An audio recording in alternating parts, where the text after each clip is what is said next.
The unwanted inheritance. Colonel Marcus Kane stood at the viewing port of the transport ship, watching Europa's icy surface grow larger through the reinforced glass. His military uniform felt too tight after months of civilian life, but old habits died hard. Beside him, his 80-year-old daughter Zara pressed her small hands against the cold window, her breath fogging the surface as she whispered in amazement. "It looks like a giant marble, Daddy," she said, her voice filled with wonder that only children possessed. Marcus smiled, though his heart carried the weight of uncertainty. 3 months ago, he had been a decorated Marine colonel with a promising career ahead of him. Then the accident happened. The training exercise that went wrong. The inquiry that cleared him of wrongdoing but left his reputation in tatters. His ex-wife, Sarah, had wasted no time filing for full custody, claiming he was unfit to raise their daughter. The inheritance notice had arrived like a miracle, or perhaps a cruel joke. Dr. Elena Vasquez, a research scientist he had met only once during a military consultation, had left him station Omega-7 in her will. The lawyer had been blunt about its value, which was essentially nothing. An abandoned research outpost on Europa, officially declared uninhabitable after a containment breach 5 years earlier. Why would anyone leave you that worthless ice cube? Sarah had sneered during their last court hearing. It's probably his attempt to look responsible while actually dumping Zara in the middle of nowhere. But Marcus saw it differently. It was a chance for a fresh start, away from the whispers and sideways glances. A place where he and Zara could build something together, even if that something was just a simple life far from Earth's politics and corporate games. The transport captain, a grizzled man named Henderson, approached them with obvious reluctance.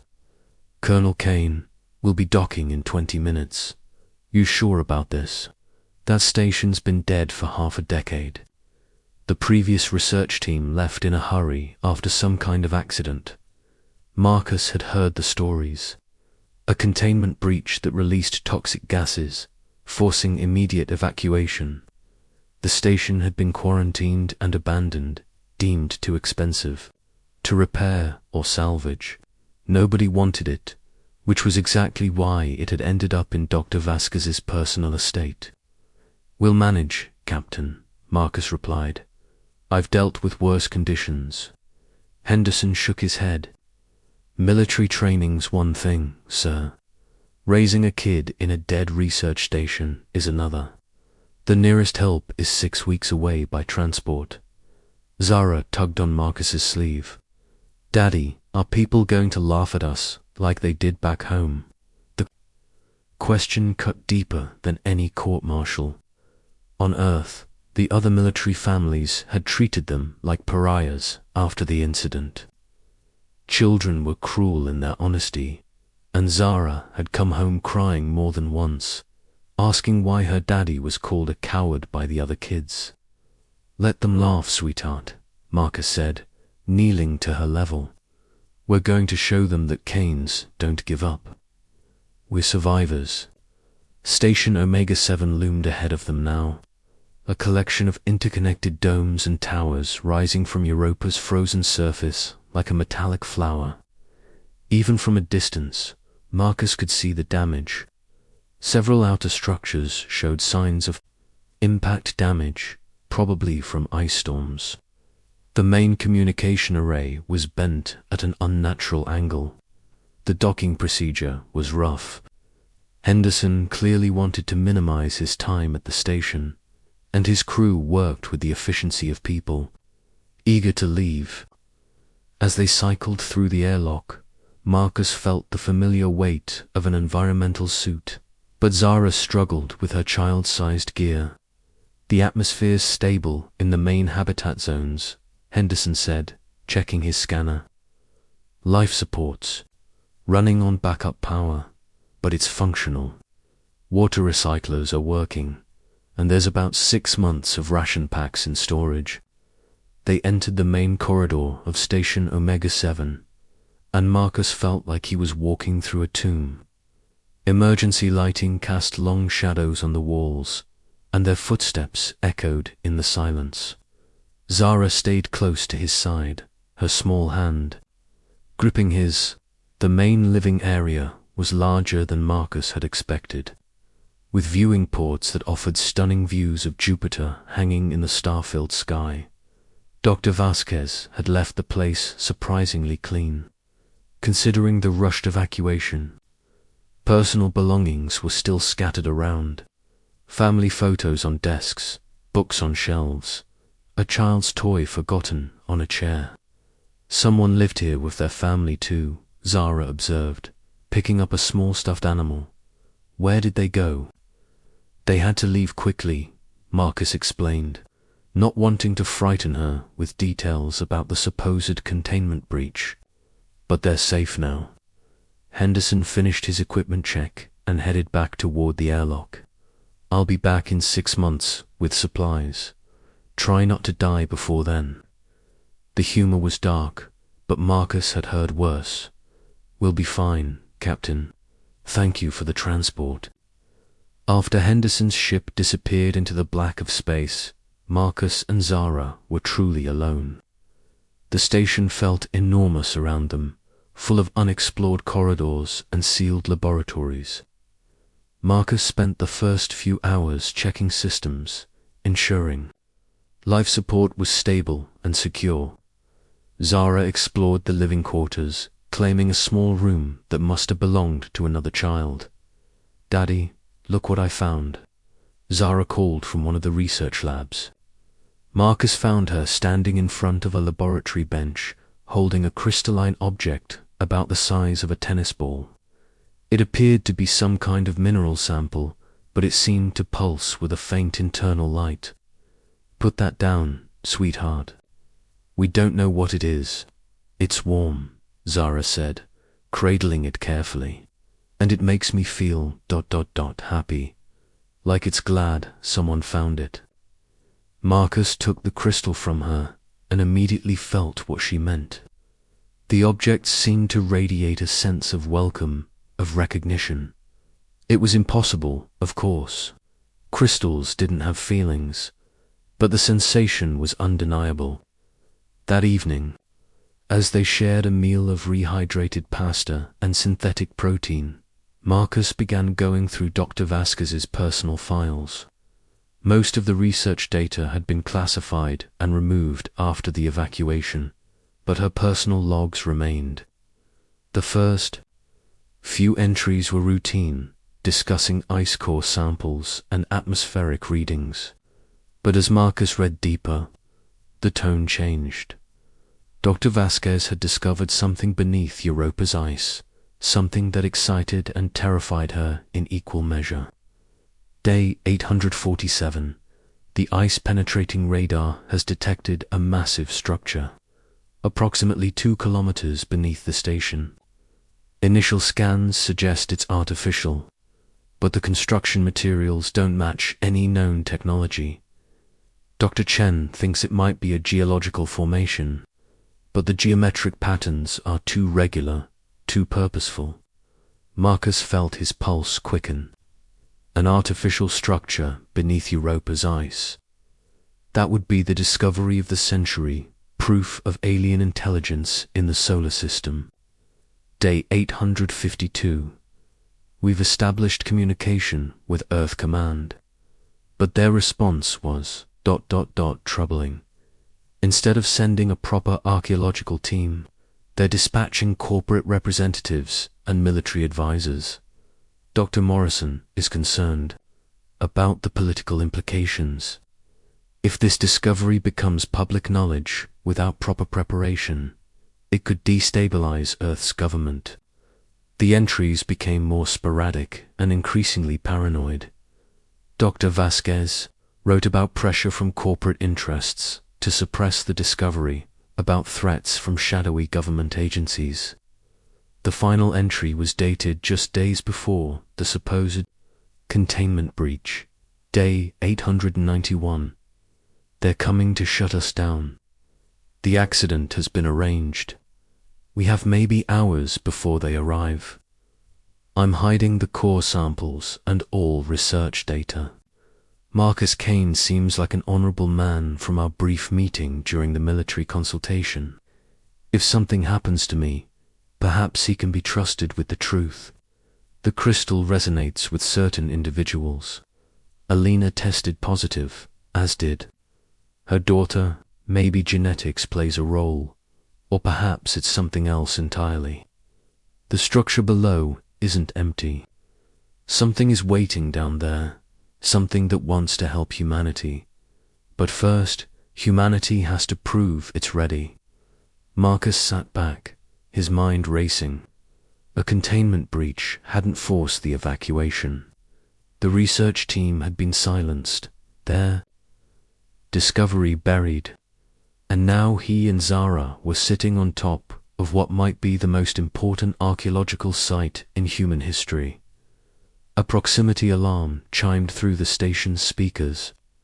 Marcus rushed to the sensor console and saw 3 ships approaching from the direction of Jupiter's orbital traffic lanes. Corporate vessels, sleek and expensive, the kind used by Earth's megacorporations for sensitive operations. "Daddy, what's happening?" Zara asked, clutching the crystal to her chest. In her hands, it glowed brighter than before. "We have visitors," Marcus said grimly, "and I don't think they're here to welcome us to the neighborhood." The lead ship was broadcasting on an open channel. "Station Omega-7. This is Corporate Security Chief Davidson. You are occupying a quarantined facility in violation of solar safety protocols. Prepare for immediate evacuation." Marcus activated the communication system. "This is Colonel Kane, legal owner of this facility. I have documentation proving my right to occupy this station.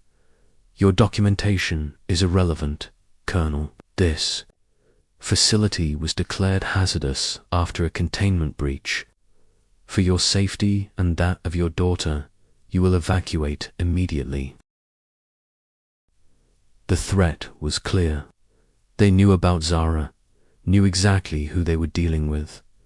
This wasn't a routine safety inspection. Someone had been watching, waiting for him to arrive. Marcus looked at his daughter, who was still holding the crystal. It pulsed with increasing intensity, as if responding to the approaching danger. "What do you think, sweetheart?" he asked. "Should we let these people tell us what to do?" Zara's 8-year-old face set with determination that reminded Marcus of her mother's stubborn streak. "This is our home now, Daddy. We're not leaving."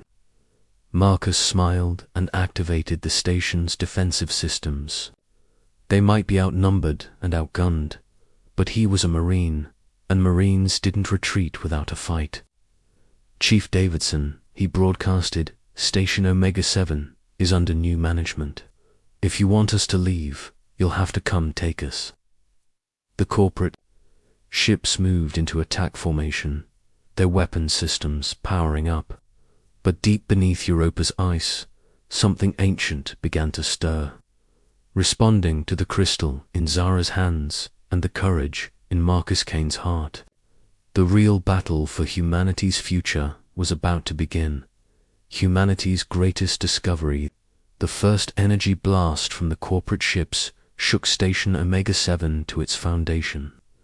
Emergency lights flickered as Marcus grabbed Zara and pulled her away from the viewing port. Outside, the 3 corporate vessels had formed a triangle formation around the station, their weapons charging for another strike. "Daddy, they're trying to hurt us," Zara cried, still clutching the crystal.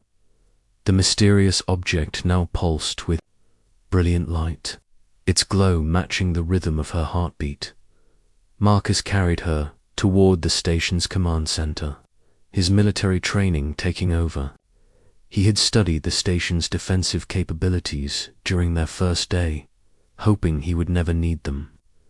The original research facility had been built with basic shield generators and point defense systems. Nothing that could match corporate military hardware. Station Omega-7. This is your final warning. Chief Davidson's voice crackled through the communication system. Surrender the facility, or we will use necessary force. Marcus activated the shields just as another blast struck the station. Defensive barriers held, but energy readings showed they wouldn't last long against sustained bombardment.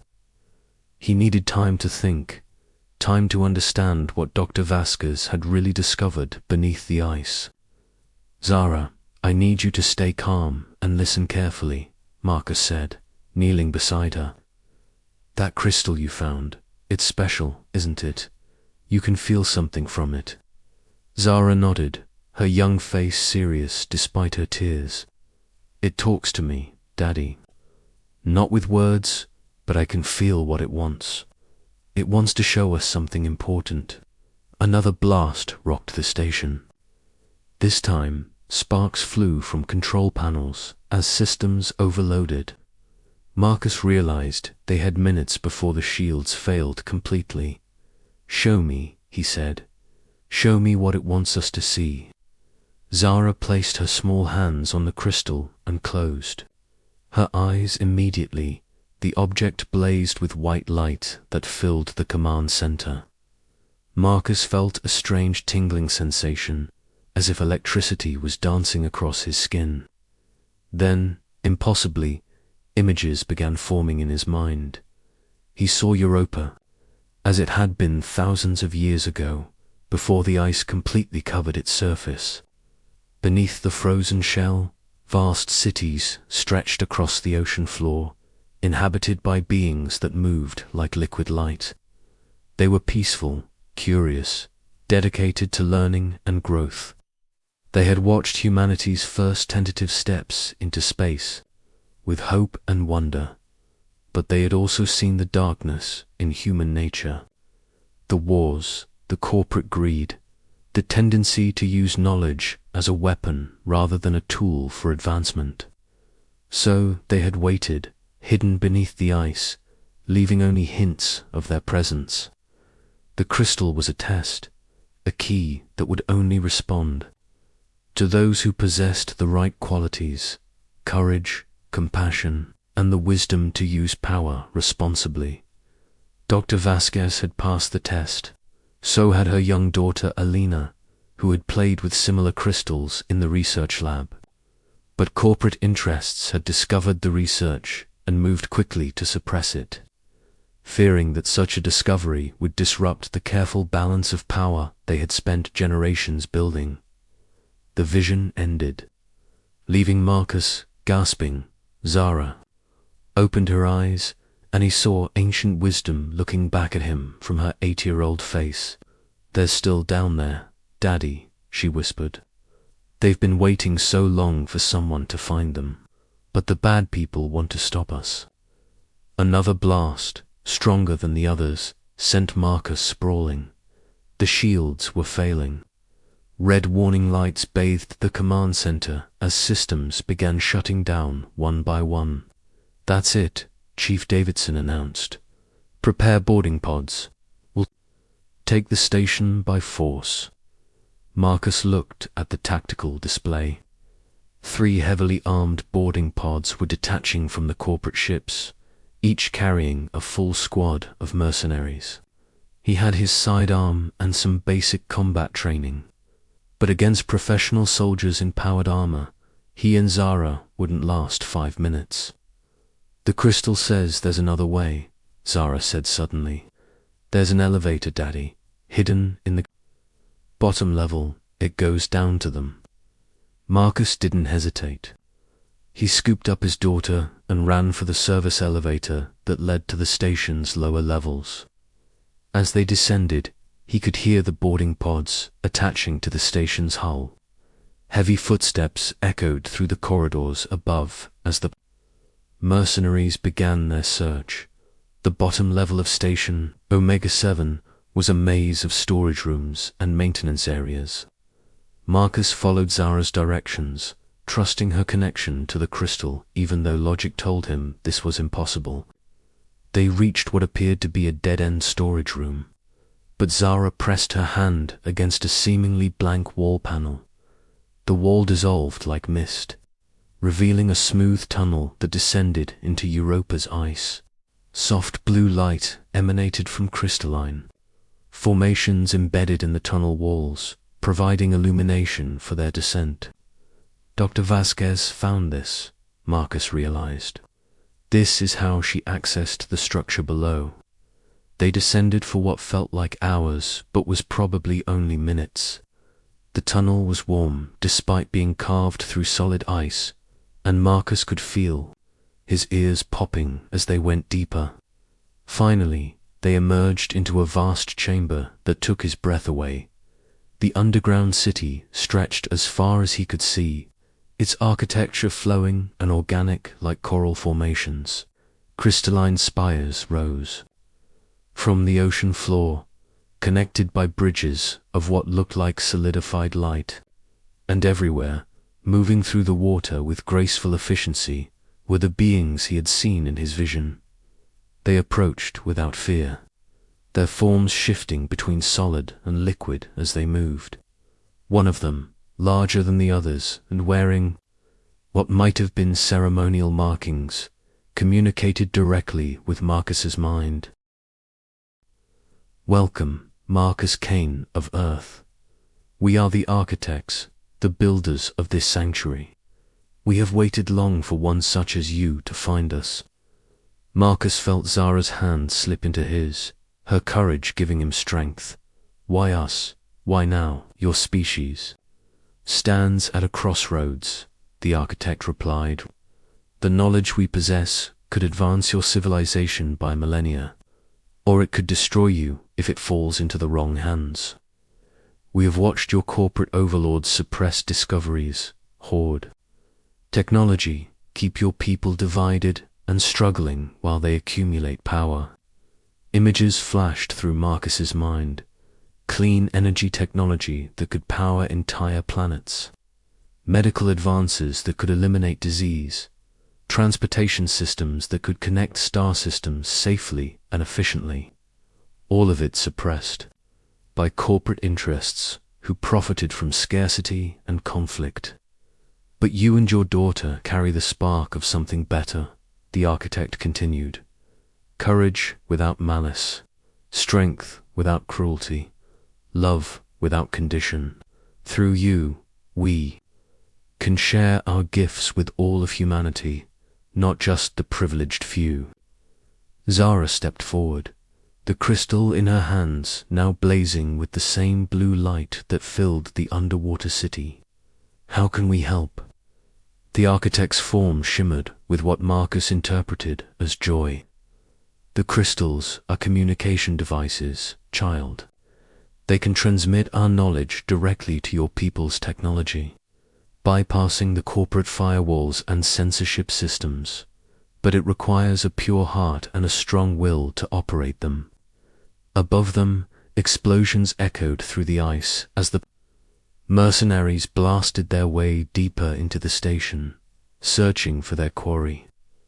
Marcus knew they had minutes before being discovered. "What do I need to do?" he asked. The architect gestured toward a raised platform in the center of the chamber, where dozens of crystals were arranged in a complex pattern. "Place your hands on the transmission array. Your daughter will channel the knowledge through her crystal. Together, you will broadcast the truth to every human settlement in the solar system." Marcus and Zara approached the platform. As they placed their hands on the crystals, Marcus felt power flowing through him like electricity. The knowledge of the architects filled his mind, technologies beyond imagination, philosophies of peace and cooperation, medical advances that could heal any wound or disease. But more than that, he felt the collective hope of an entire civilization that had waited eons for humanity to prove itself worthy of such gifts. "Broadcasting now," he said.